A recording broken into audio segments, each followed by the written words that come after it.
Hello, my name is Dr. William Hudson, and I'm the Illinois District Governor of NATS and this year's chair of our Central Region NATS Conference.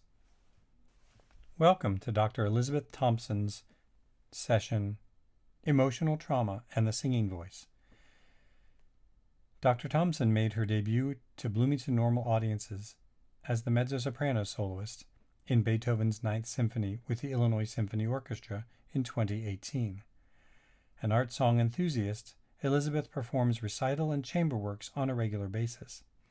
Elizabeth earned a Doctorate of Musical Arts degree from the University of Illinois in 2015 and has received awards through the Orpheus National Vocal Competition and the Metropolitan Opera National Council auditions. Elizabeth teaches applied voice and vocal pedagogy at Illinois State University and serves as the voice area coordinator. Enjoy. Hello everyone. Thank you for attending today's session on emotional trauma and the singing voice. Modern voice teachers and pedagogues have learned to recognize certain signs of pathological vocal traumas in the voice studio. The standard vocal pedagogy texts describe both functional disorders and mass or lesion-based pathologies with good reason. And since the late 20th century, the pedagogical field has increasingly incorporated interdisciplinary research, embracing the expertise of other voice specialists to support the physical well-being of the voice. Happily, there has been a broad shift in the American culture's openness to talk therapy and the necessity of good mental health care. Similarly, there has been a shift in recent years in the wider discipline of professional music to recognize the importance of holistic care. Less attention, however, has been given to the ways in which emotional trauma can manifest in the body and thereby in the singing voice.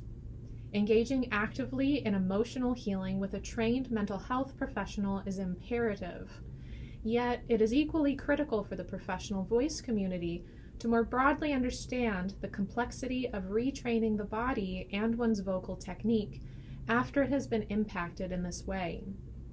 I make the argument that it is the responsibility of the voice teacher community to take part in the rehabilitation of singing technique which has been affected by such trauma.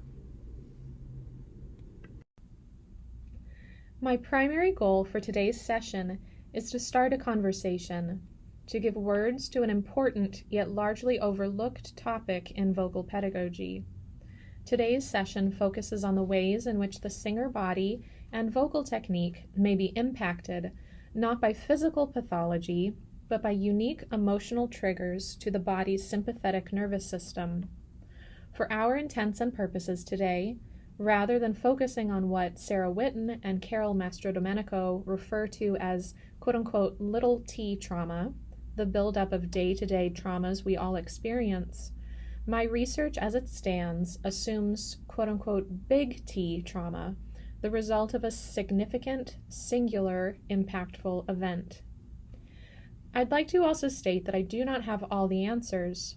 This is still developing research, but this presentation offers foundational aspects of a series of ongoing studies and projects which I hope will eventually provide a more comprehensive set of tools for engaging with the impact of emotional trauma on the singing voice.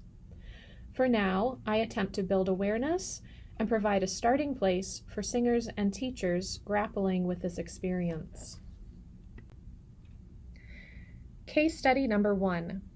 Singer A is a successful ensemble singer based in New York City.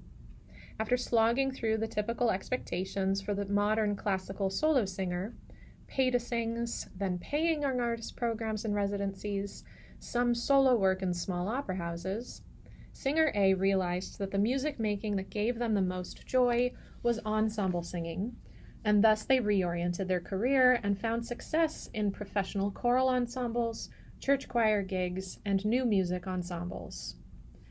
Finally, after a decade of piecemealing various jobs, Singer A was working full-time in their chosen field, making the entirety of their yearly income as a singer.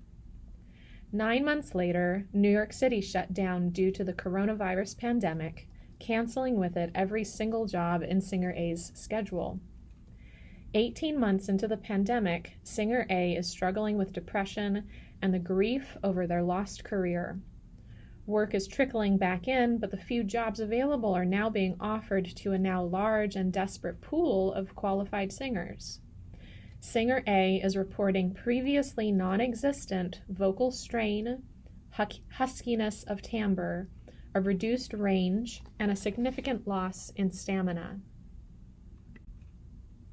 Despite the lack of research on the vocal side to date, there has been important research and publication regarding emotional trauma and the body in several significant areas: psychology, speech-language pathology, and bodywork. To contextualize any vocal solutions, this interdisciplinary context is necessary. Bessel van der Kolk's book, The Body Keeps the Score, is essential and illuminating. A Boston-based psychiatrist, van der Kolk presents a professional lifetime of research and case studies to demonstrate the interdependence of the mind and body in the healing of trauma. He also highlights the work of Peter Levine and Pat Ogden, both of whom made seminal strides in tying bodywork to emotional healing. Van der Kolk's book serves as an important foundation for today's materials. Speech-language pathologists have for a long time recognized functional disorders as separate from lesion-based vocal traumas. Although diagnoses like muscular tension dysphonia and functional dysphonia are different than the technique impacting manifestations I will be highlighting today, many of the speech-based therapeutic exercises developed for these disorders transfer well to the applied singing studio. Speech-language pathology also provides us with some useful vocabulary, like false articulation that occurs laryngally or pharyngally rather than with true articulators. The bodywork resources I will highlight today are yoga and a methodology developed by a mother-daughter team, Kathy Thompson and Tara Thompson-Lewis. Two particular concepts from the Thompson methodology have informed my work. Kyo and Jitsu are terms borrowed from traditional Japanese medicine and philosophy, most applicably describing the body's tendency to overcompensate in unhelpful ways when functioning inefficiently.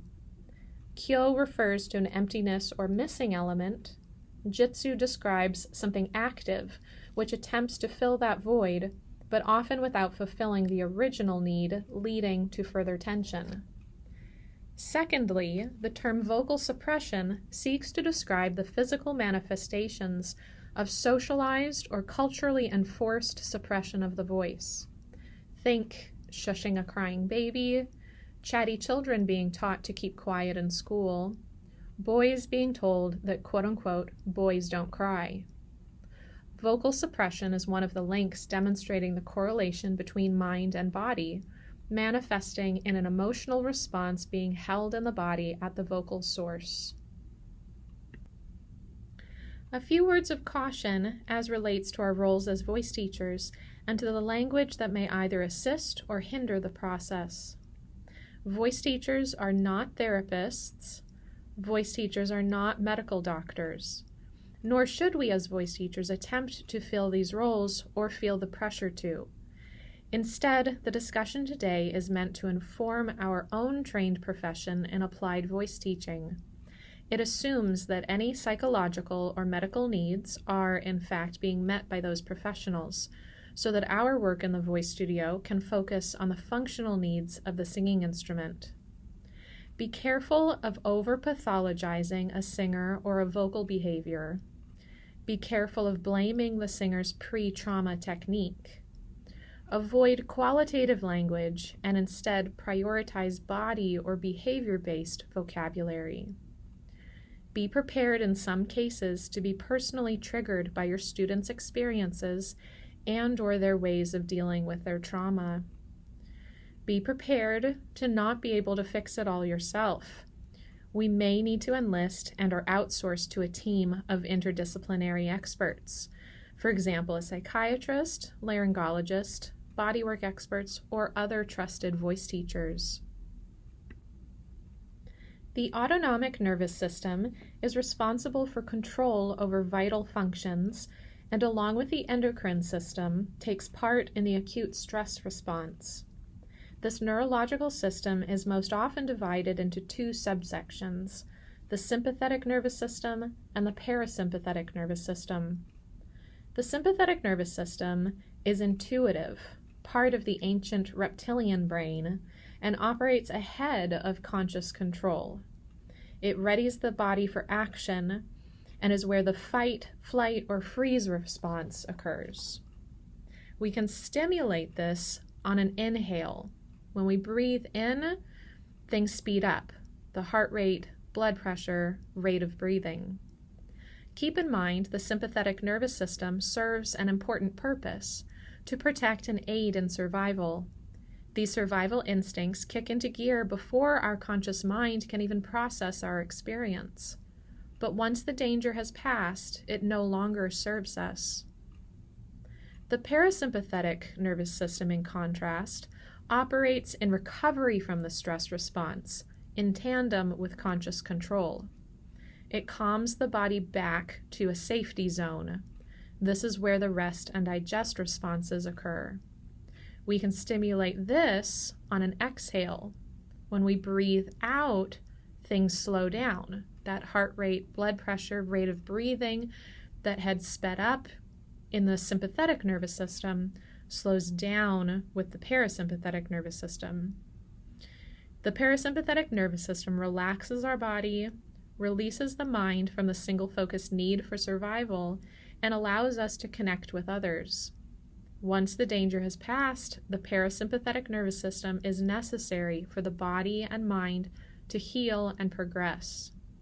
These two systems cannot operate simultaneously, so if something like trauma keeps the sympathetic nervous system stimulated, the body habituates that heightened danger zone response.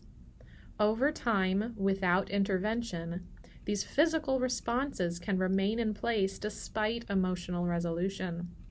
This is one of the reasons it's so important for us to address how the body experiences pain, fear, and trauma, and not just leave the heavy lifting to the professionals rightly addressing mental health. In my observations thus far, when the fight, flight, freeze response impacts the voice, it manifests in specific ways. Because of the stress hormone surge produced by the sympathetic nervous system, this influx or change in hormone levels can affect the voice. Although I acknowledge the significance of this element, I don't yet have the knowledge or data to focus on this component myself. Instead, I will point you to some recommended reading provided at the end of this presentation. The components I can attest to are muscular manifestations, specifically in the areas of the core as it impacts the breath, the larynx, and the articulators. In my experience, these muscular tensions appear in two ways. First, what I call holding, or secondly, what I call disengagement or disassociation. Holding is a hyperfunctional use, static tension in the core, or inefficient or overuse of the glottis or articulators. Disengagement is hypofunctional. The concepts of kyo and jitsu remind us that one part of the body may be hyper-engaged because of a lack of engagement elsewhere, or vice versa, so the same student may manifest both qualities. Holding benefits from movement and fluidity, with a focus on keeping airflow streaming. Disengagement, or disassociation, which as a term has psychological implications as well, benefits from body work such as body mapping to bring the mental focus back to the physical present. Case study number 2. Singer B has a mature, healthy voice and remarkably strong musicianship skills. There are difficult circumstances surrounding their family life, but to the rest of the world, they appear to be managing these concerns without issue. Suddenly, however, they suffer a psychotic break so severe that they end up in the hospital for a week. It is at this time that they are diagnosed with PTSD. In the months which follow, singer B receives the psychiatric care they need, establishes various support systems, and adjusts well to various stress management strategies. Their singing voice, however, once thrilling and vibrant, now sounds weak and unstable. The breath is visibly higher than in the pre-trauma body, and the articulators are noticeably overcompensating for lack of control elsewhere. Singer B is struggling to get through musical phrases once easy for them, and any technical progress made in warm-ups is not translating into repertoire. These tensions, imbalances, or inefficiencies in the post-trauma body have frequently manifested in the following ways. Changes in phonation, either newly pressed or newly aspirate. Changes in comfortability or clarity of tone, particularly above the staff. Changes in stamina, which I would note is a change in stamina for that individual singer, regardless of average expectations. Trouble with consonants, either difficulty producing unvoiced consonants, which, because they're unvoiced, should receive airflow but no extended glottal activity, or difficulty pitching voiced consonants. In my experience, these manifestations have been described as a feeling of choking or sticking on text in the throat. Additionally, intonation issues may appear. These can be sudden, like with physical trauma, or can develop post-trauma. These intonation issues, however, would not have been present in the pre-trauma voice. Evolutionarily, when, as humans, we believe we're in danger, we move to protect our core and our throat, the vital parts of our body vulnerable to attack. It's natural then that the muscles that allow us to actively collapse inward, our abdominal muscles, particularly the rectus abdominis, would tighten. Our pulmonary and cardiovascular systems respond in tandem to one another. The diaphragm, a major inspiratory muscle, connects directly to the base of the heart via its central tendon. As such, heart rate and breath have a codependent relationship. The scalenes are accessory inspiratory muscles and ones key to lateral neck movement. They are also considered reactive muscles, ones which tend to activate during periods of stress. Tightness in the scalenes can not only restrict freedom in the neck and the head, but due to the points of insertion in the first two ribs, may also indicate rigidity in the rib cage. Tension in the epigastric region in particular is also not uncommon. Some singers may appear slightly collapsed, partially in response to the tightening of the anterior torso. However, I've also found that the epigastrium can tensely distend, pressing slightly outward. In the process of releasing these core tensions, a first step frequently requires what feels like disengagement of the traditional breath support system. Instead, we need to ideally seek out softness in the upper abdomen before retraining a balanced engagement. One of the basic functions of the larynx is to build thoracic pressure, lifting something heavy, giving birth, defecating, etc. When the body tries to repress a natural physical reaction to emotional stimuli, holding back tears, for example, it also builds subglottal pressure. The glottis then can get stuck in that role after trauma. In my observations, singers caught in this trauma response cycle often deal with imbalanced subglottal pressure and or the use of unnecessary glottalization with some pitch changes and or unvoiced consonants. When the glottis and or the pharyngeal constrictors overwork in these ways, singers have described the sensation as the sound getting stuck in the throat or choking on consonants. Although any of the articulators could also get swept up in this manifestation of vocal suppression, the jaw elevation muscles seem noticeable culprits and may require manual release through the use of massage or chiropractic work in addition to technical adjustments. Hyperfunctional singers may be tempted to create mouth space by forced depression of the jaw and should be reminded to let the jaw release down with gravity and swing gently back. I also hypothesize that this will be a pattern of tension for singers post-pandemic, in part due to the physical restrictions of mask wearing, but also in part due to the stress response of the articulators. Some additional specific tools can come in the way of both body work and vocal exercises. Be aware that in either case, physical release of tensions in the body can be accompanied by an emotional release as well, most often via tears. Providing a supportive space that recognizes these tears as an important part of the visceral healing process, neither stopping to analyze nor attempting to repress them, can allow that work to continue.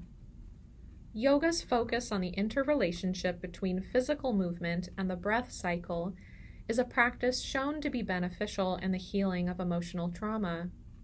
Body mapping has been successful for many musicians dealing with a variety of physical inefficiencies. Body mapping, which grew out of the Alexander technique, fosters efficient movement as a mode of musical expression.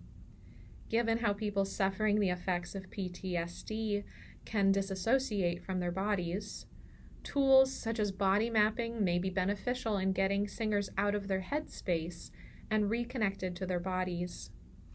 Massage therapy has the additional benefit of manual release, not tied to music making. When our instruments are our bodies, attending to our bodies away from technique can be the best path to make way for technical progress. For recommended vocal exercises, I have organized these into two categories: sound exercises and sung exercises.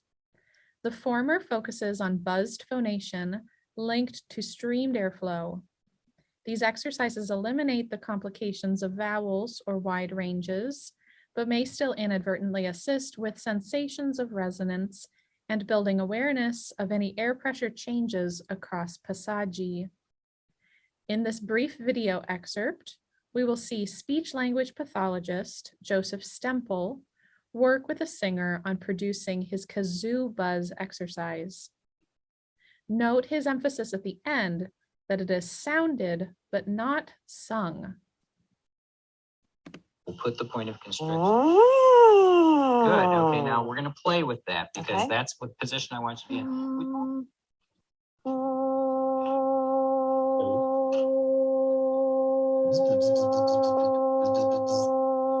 There you are. Feel it? Yeah. Okay. So what we would do, of course, is time each one of them. And for the sake of the video, we're not going to time each one, but I want to go through. The hardest thing, especially for singers to do, is not to sing the exercise. And you're not. Okay. And you don't like the tone at all, do you? Of course not. Of course not. But that's precisely what you need to do. And remember, it's not a singing exercise. Okay? Okay. It's a physical exercise for the mechanism. All right. In addition to other buzz-based exercises, such as lip trills, tongue trills, other variations of kazoo, either with the lips as demonstrated or in a straw. In a next slide, we will see a buzz with a straw in water, both unvoiced then voiced. There are also slides that can turn into other patterns for later sung exercises, utilizing primarily voiced consonants. Although any of the suggested voiced consonants on the slide can be used, v, z, m, n, m, utilize what is most successful for the individual singer. Singing exercises isn't the goal. Exercises are tools to get us to a goal. So if a version of an exercise or a particular sound isn't working for your singer, change the exercise or change the phoneme.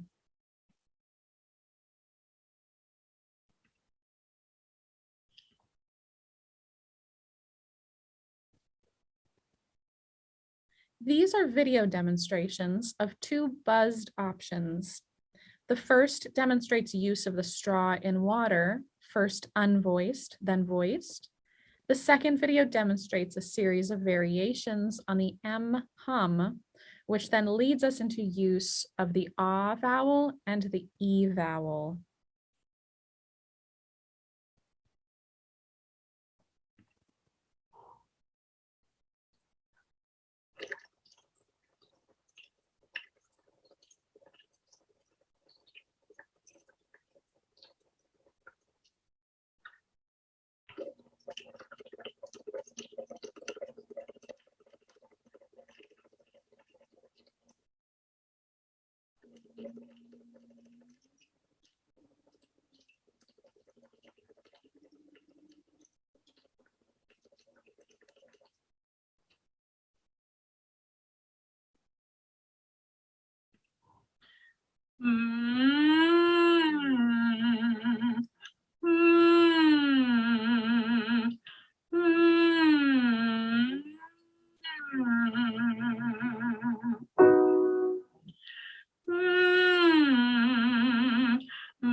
After several buzzed sound exercises have been achieved, sung exercises can be built out of the buzzed ones. As we saw in the previous video, a buzzed sound can open into a simple vowel pattern. As the singer gains mastery over these techniques, sung exercises can become more complex in range and pattern and eventually be sung without the assist of the buzz. Start with vowels that are naturally most friendly to that singer. It's so important for the singer to start from a place of strength, as these early successes will build trust in the process as well as their own capabilities. If and when, in moments of stress, the singer starts to shut down or struggle with exercises that were previously achievable, bring attention back to freedom in the core and streaming airflow. Kinesthetic movements linked with vocal exercises not only assist with muscular release, but help the singer stay focused on the body and build achievable, tangible goals. They provide a good distraction from mental blocks or sensations at the glottal source and help engage the lower body. The additional physical exercises provide them with kinesthetic and visual reminders, which can be easily replicated in the practice room. In the following video, you will see some of these exercises demonstrated. In most cases, first without the kinesthetic movement, and then a kinesthetic movement or a series of movements are incorporated to show how that provides release in the body.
In that final exercise, I demonstrated alternating the example of a voiced consonant, the V, with the unvoiced paired consonant, the F, each time moving where in the triad the unvoiced consonant appeared.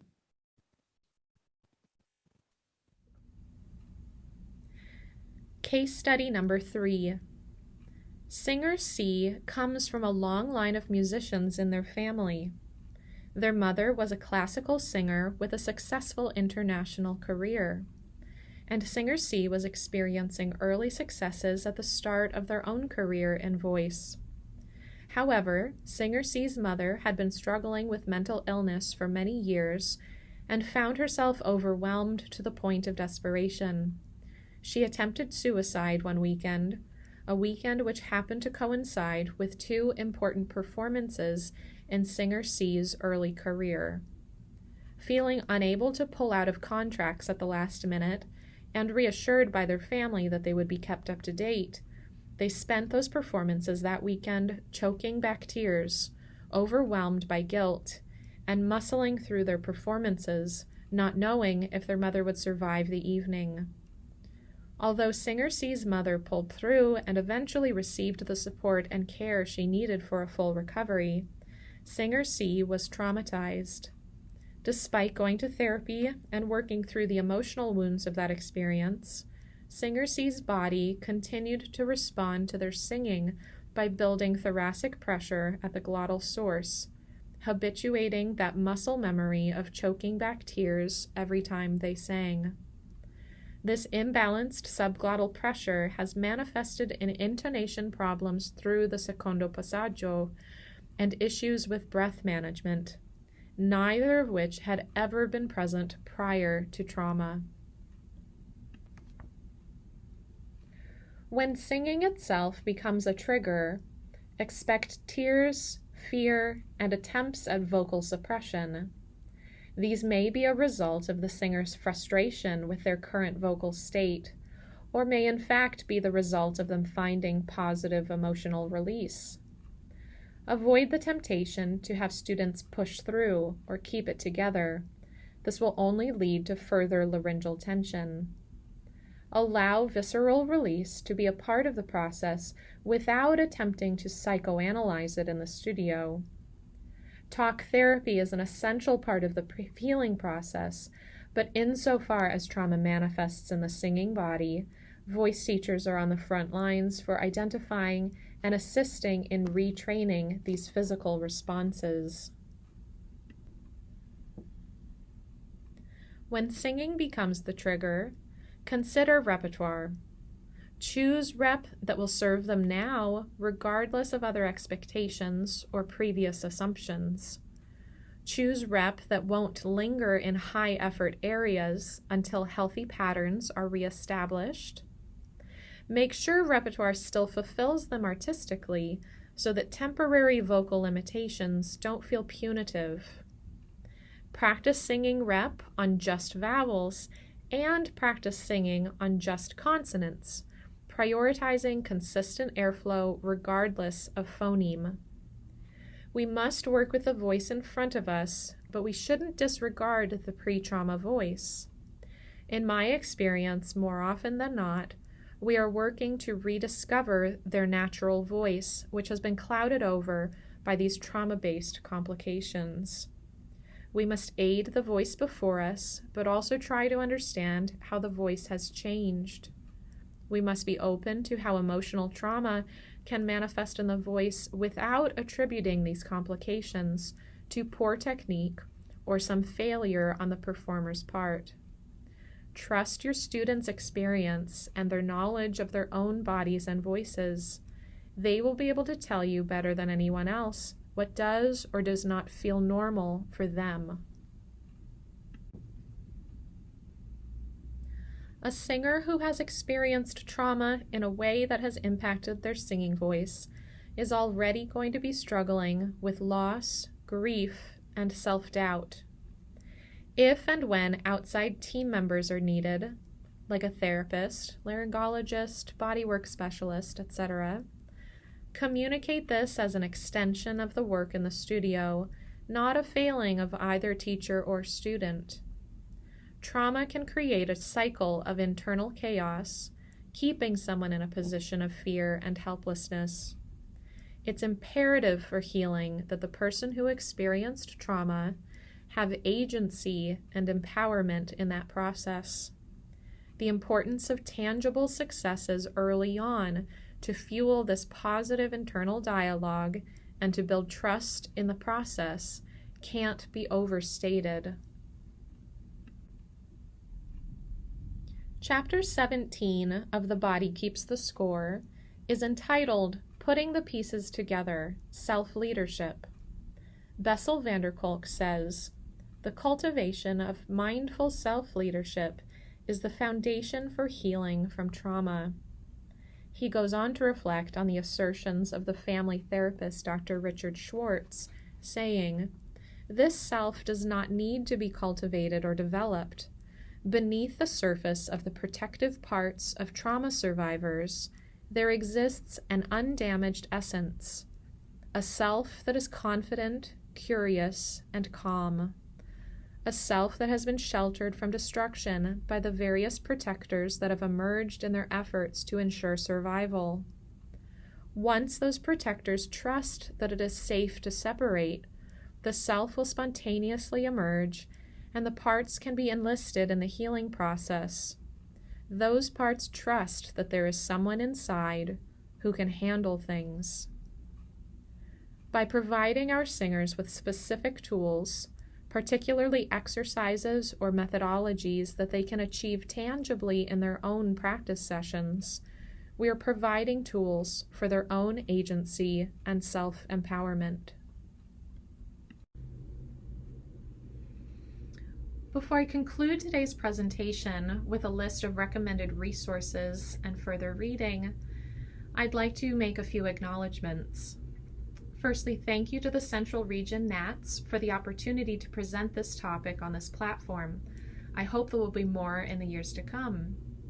Special thanks to Carol Mastrodomenico, whose applied voice teaching has been transformative in my own journey of vocal rediscovery. My most recent realizations in this research have grown exponentially out of her expertise and encouragement. Many thanks, too, to the singers who have been willing to share their experiences for the sake of this developing project and for the sake of those still finding their own words. As I conclude today's materials, I've provided a list of additional recommended resources. Many of them are books, but others are teachers or bodywork specialists who actively offer workshops and training sessions.